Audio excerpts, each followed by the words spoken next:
Baik, selamat sore Bapak Ahmad Fadlan. Di sini saya Riandi Utagawal akan mengikuti pertemuan ekonomi makro yang ke-6, yaitu tentang ekonomi pembangunan. Jadi ada pertanyaan yaitu tentang jelaskan ekonomi pembangunan versus pertumbuhan ekonomi. Saya ingin menjelaskan dari awal setelah saya melihat video Bapak dan membaca dari buku ekonomi makro. Saya akan mencoba menjelaskannya Pak, yaitu ekonomi pembangunan itu rata-rata itu difokuskan itu ke negara-negara berkembang. Sementara kalau pertumbuhan ekonomi itu untuk negara-negara maju.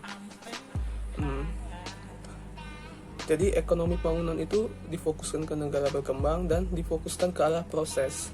Jadi lebih difokuskan ke arah proses, yaitu untuk membangun masyarakatnya, tentang ilmu pengetahuan masyarakatnya, teknologi di masyarakat, itu membangun ke arah keterampilan masyarakatnya, yaitu dan kemampuan masyarakatnya. Jadi pemerintah itu fokus ke pembangunan masyarakatnya agar menjadi lebih bagus dan menjadi semakin lebih baik, masyarakatnya itu semakin lebih baik. Dan tapi bagaimana caranya? Bagaimana cara pemerintah untuk membangun masyarakatnya nih? Yaitu caranya itu pemerintah itu membutuhkan dana besar untuk melakukan pelatihan-pelatihan, workshop-workshop di daerah-daerah, di kabupaten, dan ini dapat dilakukan oleh instansi pemerintah, dari misalnya Kementerian Ketenagakerjaan, dari Kementerian Pariwisata misalnya, atau kementerian apa aja. Itu ketika kita melihat pemerintah melakukan itu, berarti pemerintah itu lebih fokus ke arah untuk membangun masyarakatnya, Sementara kalau pertumbuhan ekonomi itu dia lebih ke arah negara-negara maju. Standarisasi dari pertumbuhan ekonomi itu yaitu 5%. Jadi ketika negara mampu untuk menahan angka 5% itu negaranya sudah baik gitu. Kadang jadi turun 4,7 atau untuk mampu mempertahankan saja. Tapi ketika suatu negara mampu untuk melebihi angka 5% untuk pertumbuhan ekonominya, itu berarti ekonomi negara tersebut lagi naik, berarti lagi maju. Seperti itu Pak. Dan pertumbuhan ekonomi itu kan lebih ke arah negara maju, dan dia itu fokusnya ke target, bukan fokus ke pembangunan masyarakatnya, tidak, tapi dia lebih fokus ke targetnya. Contohnya kalau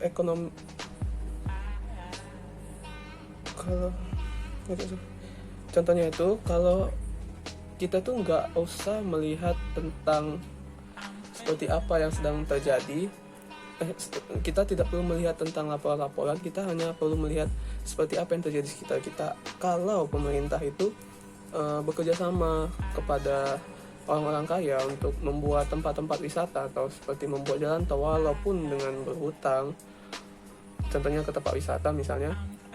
Kalau pemerintah ketika pemerintah itu bekerja sama dengan orang kaya untuk membuat tempat wisata, maka akan banyak orang-orang yang ke tempat wisata tersebut.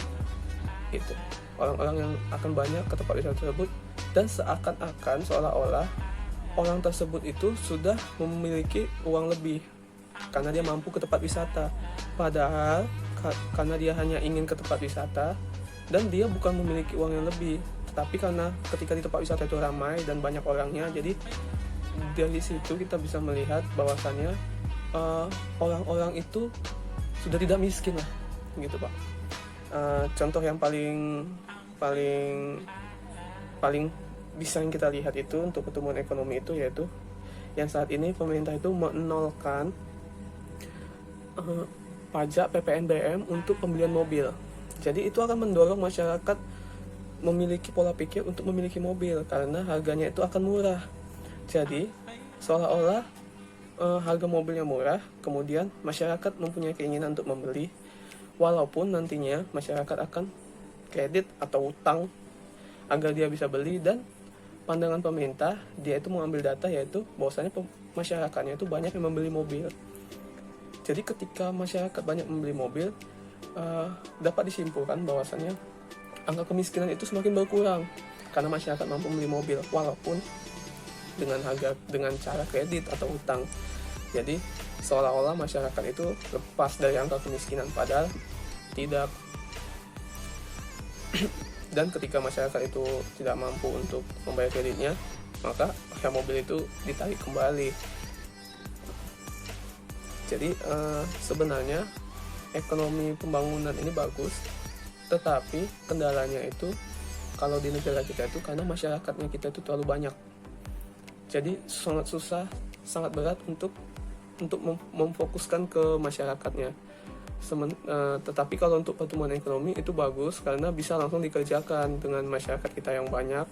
Kita menunggu tidak akan terjadi, tidak akan ekonomi pembangunannya pun tidak jalan, pertumbuhan ekonomi tidak jalan. Jadi pemerintah kita mengambil ke arah pertumbuhan ekonomi, yaitu membangun infrastruktur walaupun dengan berhutang yang nantinya akan diwariskan ke anak cucu kita. Tetapi daripada tidak satu pun sama sekali tidak ada yang jalan, makanya diambil ke pertumbuhan ekonominya. Kemudian itu ekonomi pembangunan itu dikatakan sukses di suatu negara apabila angka pengangguran berangsur berkurang dan kemiskinan berangsur berkurang sampai menuju selesai. Jadi kalau saya ngambil kesimpulannya itu yaitu ekonomi pembangunan itu sama dengan pertumbuhan ekonomi. Jadi ketika ekonomi pembangunan di suatu negara itu berhasil, maka masyarakat yang ada di negara tersebut akan